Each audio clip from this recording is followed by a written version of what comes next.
آج جس surgical strike یا چھاپے مار جنگ کی چاروں طرف چرچا ہے، اس کا ایجاد حضرت خالد بن ولید رضی اللہ تعالیٰ عنہ نے کی تھی۔ حضرت خالد بن ولید رضی اللہ تعالیٰ عنہ اسلامی لشکر کے وہ کمانڈر تھے جنہوں نے اپنی زندگی میں ایک بھی جنگ نہیں ہاری تھی، اور کمال کی بات یہ ہے کہ جتنے بھی جنگ انہوں نے لڑی اور جتنے بھی ملک فتح کیے، آج تک وہ غیر مسلم کے ہاتھوں میں نہیں جا پائے۔ خالد بن ولید رضی اللہ تعالیٰ عنہ اسلامی لشکر کے وہ عظیم کمانڈر تھے جنہوں نے اس سمے کے دو سپر پاور بازنطینی امپائر اور شہنشاہ فارس، جو کیسر اور کسریٰ کے نام سے بھی مشہور ہیں، ان کے عظیم فوجوں کو جنہوں نے دھول چٹائی، وہ خالد بن ولید تھے۔ ان کے بہادری کی وجہ سے حضرت محمد صلی اللہ تعالیٰ علیہ وآلہ وسلم نے خالد بن ولید کو سیف اللہ کہا ہے۔ سیف اللہ کا مطلب اللہ کی تلوار۔ اس اسلامی جنگ اور لڑائی پر چرچا کی جائے تو خالد بن ولید کا نام پرمختہ سے لیا جاتا ہے، کیونکہ ہر جنگ میں جانبازی اور ہوشیاری سے انہوں نے دشمن کی سینا کو شکست دیا۔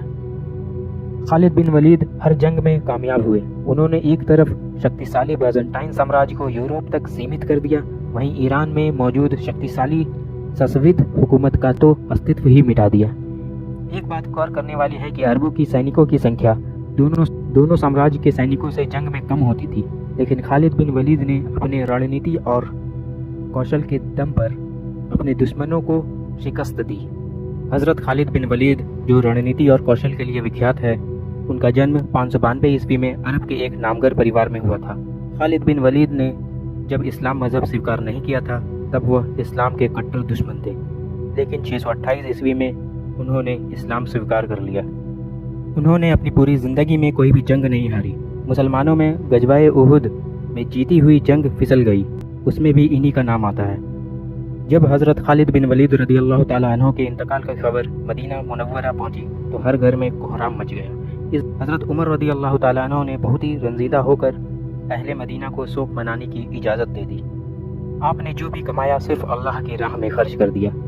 حضرت خالد بن ولید کا وفات سینا سیوا کے سماپتی کے 4 برس بعد 642 عیسوی میں سیریا کے ہومس میں ہوئی تھی۔ آپ کو ہومس میں ہی دفنایا گیا۔ اس استھان پر خالد بن ولید کے نام پر ایک مسجد کی بھی تعمیر کی گئی، اور وہ مسجد ابھی بھی موجود ہے۔ آپ کی پوری زندگی میدان جنگ میں گزر گئی۔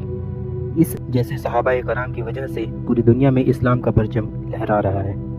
دوستو، یدی ویڈیو پسند آئی ہو تو اسے زیادہ سے زیادہ شیئر کریں، لائک کریں، اور یدی آپ چینل پہ نئے ہو تو اسے سبسکرائب کرنا نہ بھولیں۔